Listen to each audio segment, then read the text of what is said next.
Picture this. It's August 15th, 1281, Hakata Bay, Japan. You're standing on the deck of a Mongol invasion ship, one of 4,000 ships, the largest naval invasion force in history, until D-Day, 940 years later. Around you, 140,000 soldiers, Mongol cavalry, Chinese infantry, Korean sailors, the largest army the Mongol Empire has ever assembled for a single campaign. Your mission? Conquer Japan. Add it to the empire, like you've added China, Korea, Central Asia, Persia, Russia. The Mongols don't lose, they conquer. That's what they do. You've been at sea for weeks, fighting Japanese samurai along the coast, making progress. Slowly. The Japanese are tough, but you're winning. Then, the sky goes dark. Not night. Storm. The wind picks up. Not normal wind. Wind. Typhoon wind. Waves. 20 feet, 30 feet. Ships colliding. Ropes snapping. Masts breaking. You try to reach shore. Can't. The bay is too crowded. 4,000 ships packed together. The storm hits with full force. Ships capsize. Thousands of men thrown into the sea. In full armour, drowning immediately. Your ship breaks apart. You're in the water. Salt water, waves, debris, bodies. You can't swim in armour. Nobody can. You drown. Along with 100,000 other men in 2 days. The largest naval disaster in history until the 20th century. The Japanese call it Kamikaze. Divine wind. The wind that destroyed the Mongol invasion. Twice, because this isn't the first time. This is the second failed invasion of Japan. The Mongols tried in 1274. Storm destroyed the fleet. They tried again in 1281. Bigger fleet, more soldiers, another storm. And it's not just Japan. Vietnam defeated the Mongols. 3 times. The unstoppable empire stopped. By storms, by jungles, by people who refused to be conquered. If you want to understand how the Mongol Empire finally met its match, how weather and terrain defeated the world's greatest military, and why Kublai Khan's obsession with Japan destroyed his legacy, hit that subscribe button. This is the story of the invasions that failed, the wars the Mongols lost, and it starts with the greatest conqueror who couldn't stop conquering. Kublai Khan, born 1215, grandson of Genghis Khan. By 1260, he's the Great Khan, ruler of the Mongol Empire. Not the whole empire, it's fragmented by now. 4 separate khanates, competing. Kublai rules the eastern portion. China, Mongolia, Korea, and he has a problem. The Song dynasty, southern China. The richest, most advanced civilization in the world. Kublai wants it. He spends 18 years conquering it. 1260 to 1279, 18 years. The longest campaign in Mongol history. Why so long? Because the Song are good. They have gunpowder weapons, rockets, bombs, fire lances. They have massive armies, professional soldiers, fortified cities. They have the Yangtze River, natural barrier, navy, river warfare. The Mongols are steppe cavalry, horse archers, open terrain. River warfare, not their specialty. But Kublai adapts. He builds a navy, hires Chinese admirals, trains sailors. Slowly, systematically, he conquers southern China, city by city, year by year, 1279. The last Song emperor, an 8-year-old boy, drowns fleeing the Mongols. The Song dynasty ends. China is unified, under Mongol rule. Kublai establishes the Yuan dynasty, Mongol emperors of China. He's done it. He's conquered China, the richest prize in Asia. He should stop. Consolidate. Rule. He doesn't. He looks east, Japan, and south, Vietnam. Both have refused to submit, to pay tribute, to acknowledge Mongol superiority. This bothers Kublai. He's the Great Khan, the grandson of Genghis, ruler of the largest empire on earth, and 2 small countries, islands and jungles, boss won't bow. Unacceptable. He decides to invade. Both. Simultaneously. It's hubris, classic imperial overreach, and it destroys him. Let's start with Japan, 1266. Kublai sends envoys to Japan, a letter. I am the Great Khan, ruler of China. Korea submits to me. You should too. Send tribute, acknowledge my authority, or face consequences. The Japanese ignore the letter, not even a reply, just nothing. Kublai is offended. He sends more envoys, 1268, 1269, 1271. Same message. Submit or face invasion. Japan keeps ignoring him. Why? Because Japan has never been conquered. Ever. They're protected by the sea. The Tsushima Strait. 120 miles of ocean between Korea and Japan. No foreign power has ever successfully invaded Japan. The Japanese samurai are confident, arrogant even. Let the Mongols come, we'll cut them down. They don't understand what Mongols are. 1274. Kublai assembles an invasion force, 900 ships, 23,000 Mongol and Korean soldiers, 7,000 sailors. It's not huge by Mongol standards.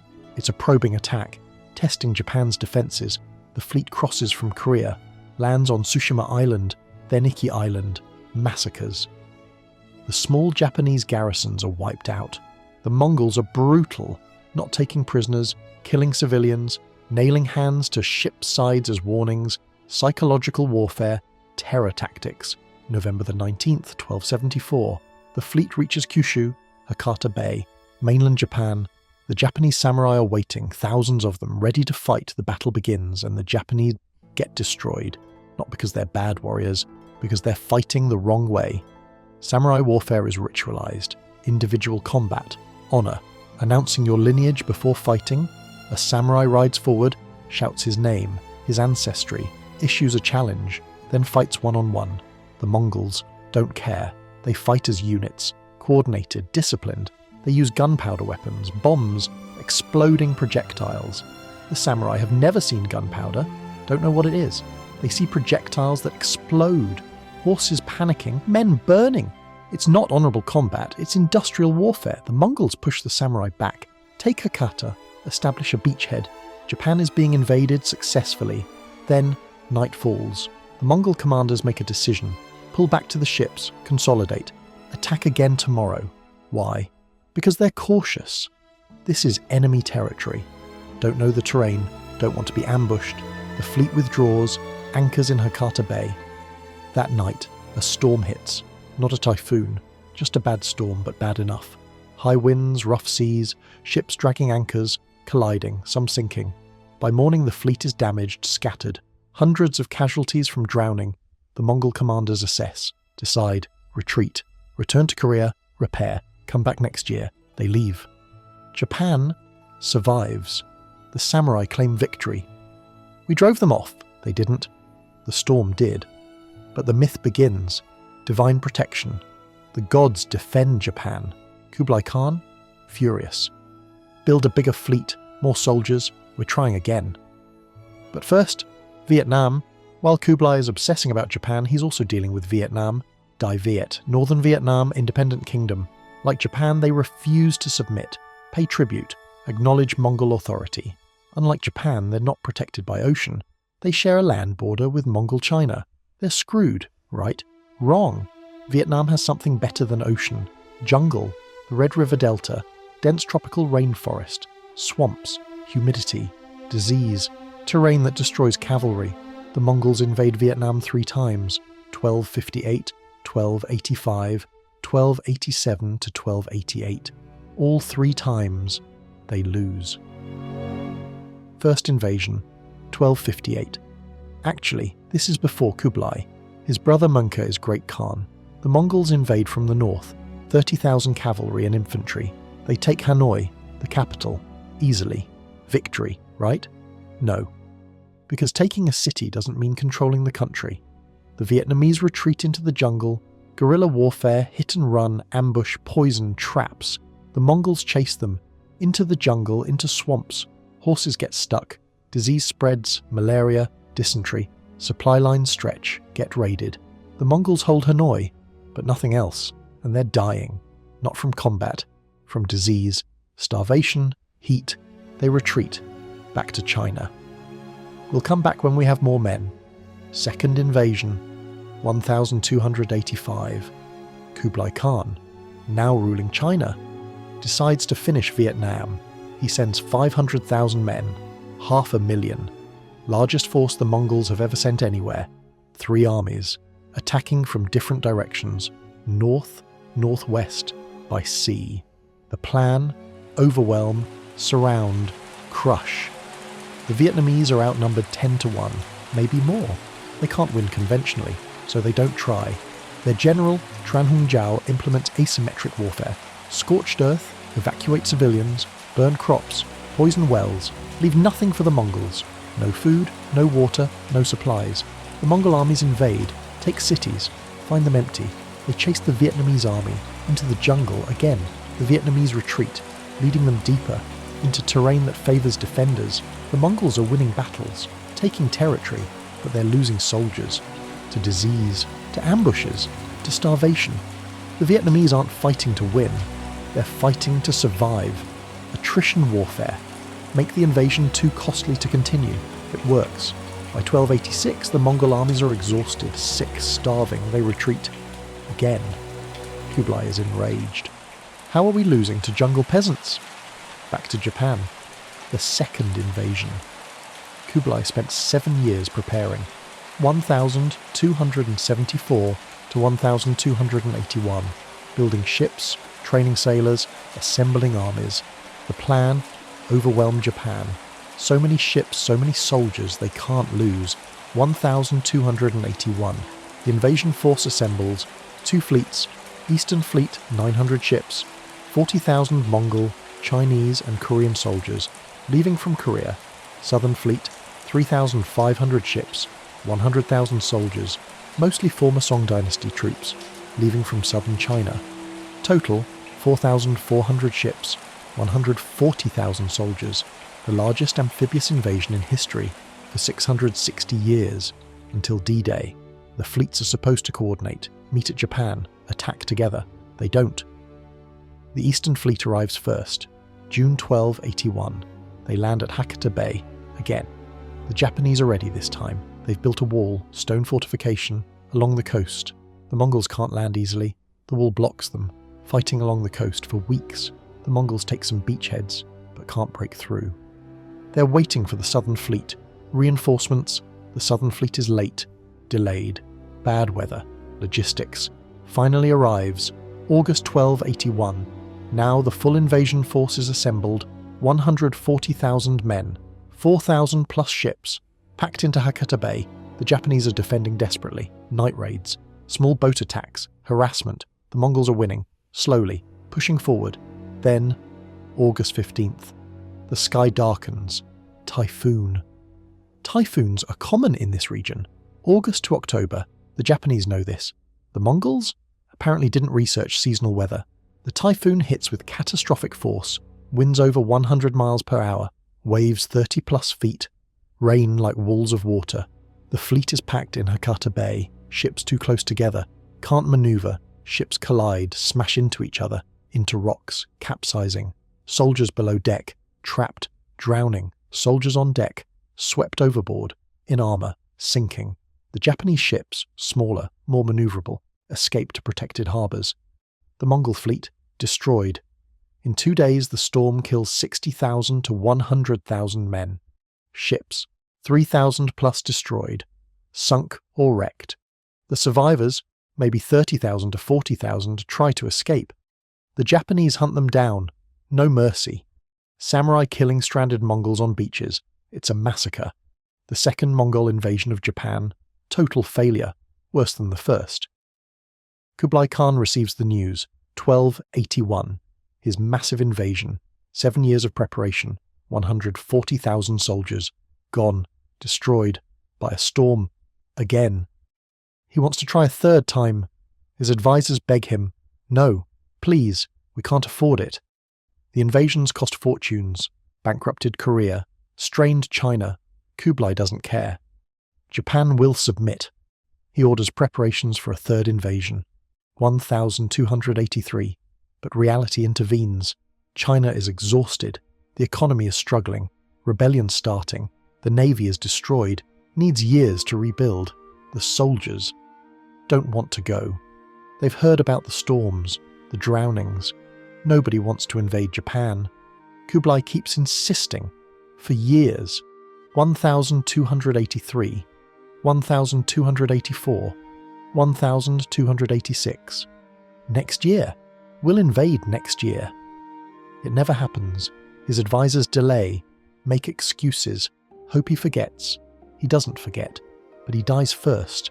1294, Kublai Khan dies, age 79, still planning to invade Japan, obsessed until the end. The third invasion never launched. Meanwhile, Vietnam, third time, 1287. Kublai decides to finish what he started. He sends another massive army, 300,000 men, General Toan commanding, experienced, veteran of the second invasion. He knows what he's facing, jungle warfare, guerrilla tactics. His plan, different this time. Instead of chasing into the jungle, occupy the Red River, control water access, starve them out. Smart plan. Works initially. The Mongols control the river, the delta, Hanoi, major cities. The Vietnamese can't trade, can't transport supplies, can't move armies easily. They're losing. Slowly. Then, Tran Hung Jao, the Vietnamese general, plays his final card, naval trap. The Mongols have a fleet on the Red River, supporting the army, supplies, transportation. The Vietnamese let them advance, up the river, into a specific area. Then, low tide. The river drops, gets shallow, and the Vietnamese have planted stakes, underwater, iron-tipped, sharpened, hidden when the tide was high, visible now, and the Mongol fleet is sailing right into them. April 9th, 1288, the Battle of Bac Giang River. The Vietnamese attack, drive the Mongol ships toward the stakes. The ships hit them, hulls puncture, ships sink. The entire Mongol fleet destroyed, trapped, burned. General Togan barely escapes, with a fraction of his army. The rest, dead, captured, starved in the jungle. Third invasion? Failed. Kublai Khan's obsession with Vietnam? Over. He never invades again. So what happened? Why did the Mongols lose? They conquered China, Russia, Persia, Central Asia. They destroyed armies larger than the ones in Japan and Vietnam. Why lose here? 3 reasons: terrain, weather, adaptation. Terrain. The Mongols are steppe cavalry. Their advantage, mobility. Open ground, horse archery. Japan is islands, mountains, fortified coasts. Vietnam is jungle, swamps, rivers. Neither terrain favours cavalry. In Japan, the Mongols are fighting naval warfare, amphibious landings, coastal sieges. Not their specialty. They're learning on the job. In Vietnam, horses get stuck. Disease is rampant, supplies get raided. The Vietnamese know the jungle. The Mongols don't. Terrain matters. A lot. Weather. The Japan invasions happened in typhoon season. Both times, bad planning. Catastrophic bad planning. Did Kublai not know about typhoons? Did his advisors not warn him? Maybe they did. Maybe he ignored them. Hubris. We're Mongols. Weather doesn't matter. It mattered. 100,000 plus men dead. Thousands of ships destroyed because of weather. The Japanese didn't beat the Mongols. The ocean did. Adaptation. The Japanese adapted. After the first invasion, they built walls, trained for gunpowder weapons, changed tactics. The samurai learned. Individual honor doesn't work against Mongols. Fight as units, coordinate. By the second invasion, they were ready. The Vietnamese adapted immediately. We can't fight conventionally, so we won't. Guerrilla warfare, scorched earth, traps, ambushes. They turned their weaknesses into strengths. Small army, harder to find in jungle, no cavalry, don't need it in swamps, outnumbered. Make the fight last until disease does the work. They adapted. The Mongols didn't. The Mongols kept trying the same tactics. Overwhelming force, direct assault. It worked everywhere else. Didn't work here, and they couldn't learn fast enough. The consequences are huge. For Japan, the invasions created a national identity. We defeated the Mongols. We're protected by the gods. The Kamikaze myth. Divine wind. Japan is special. Invincible. This belief lasts for centuries, until 1945, the samurai class gains prestige. We defended Japan. Never mind that storms did most of the work. The Mongols never invade again. Japan remains independent, isolated, for 300 years, until the Portuguese arrive in the 1540s. The invasions also bankrupt the Japanese government, the shogunate. They promised rewards to samurai for defending the country. But there's no loot, no conquered Mongol territory to distribute. The samurai are angry, unpaid. The shogunate loses legitimacy. Within 50 years, the Kamakura shogunate falls. Civil war, indirect consequence of the Mongol invasions. For Vietnam, 3 victories over the Mongols, national pride, identity. We're the people who beat the Mongols. Tran Hung Jiao becomes a national hero, still celebrated today, temples, statues, streets named after him. The Vietnamese strategy, asymmetric warfare, guerrilla tactics, becomes their military tradition. They use it again and again and again against the Ming dynasty, 1407 to 1427, victory. Against the French, 1946 to 1954, victory. Against the Americans, 1955 to 1975, victory. Vietnam has a long history of defeating larger, more powerful invaders. It starts with the Mongols. For Kublai Khan, disaster. The invasions cost fortunes, bankrupted regions, killed hundreds of thousands and gained nothing. Japan, not conquered. Vietnam, not conquered. His reputation, damaged. He's supposed to be the great Khan, grandson of Genghis, unstoppable. He's not unstoppable. He failed, publicly, repeatedly. His later years are marked by failures, obsession, desperation. He keeps planning invasions that never happen. He becomes paranoid, distrustful. His health declines, obesity, alcoholism, gout. He dies in 1294, disappointed, bitter. His legacy? Complicated.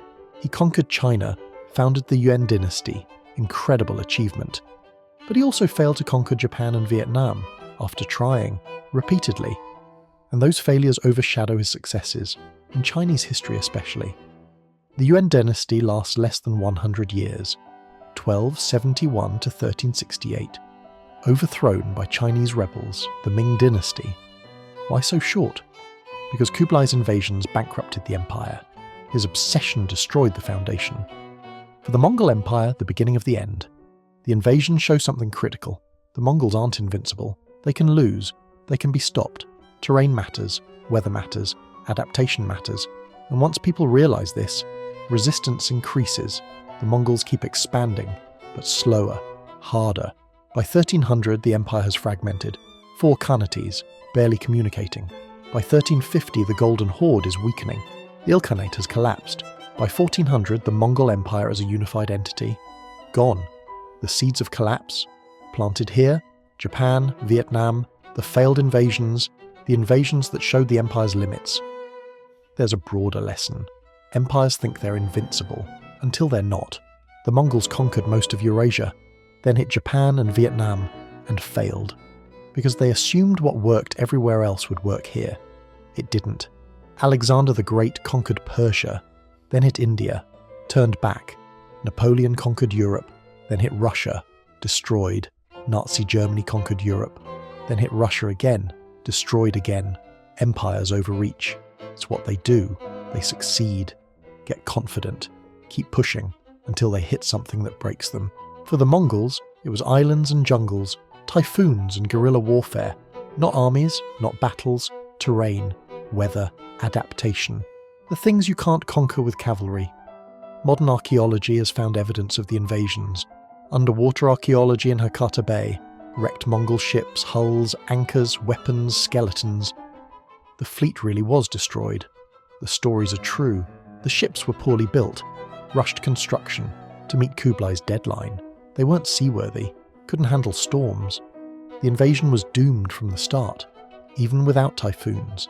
In Vietnam, archaeological sites show Mongol presence. Then, nothing. Abandoned camps, hastily evacuated, disease, starvation. The Mongols were there, then gone, defeated not by battles but by attrition. History confirmed by archaeology. If this deep dive into history's greatest failed invasions made you think, hit that like button and subscribe. Let me know in the comments. Could the Mongols have succeeded if not for the storms?